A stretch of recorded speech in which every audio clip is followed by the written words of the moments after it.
There were many different kinds of poo. Every animal had their own unique poo.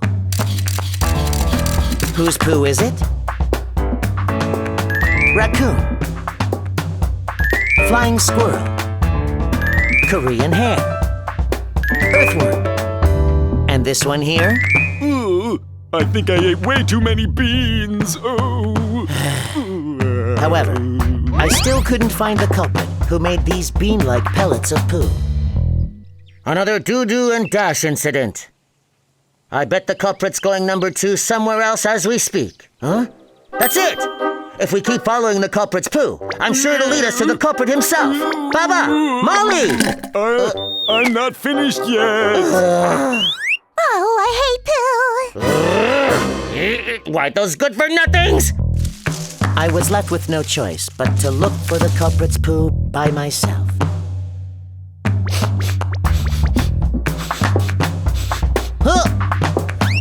I found more poo! And more poo! I'm positive the culprit's somewhere nearby.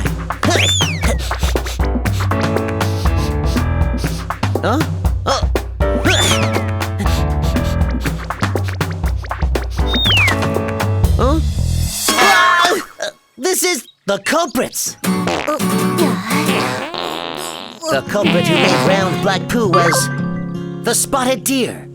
Hey, spotted deer, you really made the field mouse mad by pooing in front of her house. Oh no, I had no idea the field mouse lived there. I'm really sorry. I'll be more careful next time. That's why you shouldn't be going around pooing everywhere. Oh, but my poo does such great things for the forest. Apparently, all the poo that the animals made in the forest helped make plants grow and flowers bloom. Poo was nature's fertilizer. After some time, pretty flowers bloomed in front of the field mouse's house, which finally made her forgive the deer.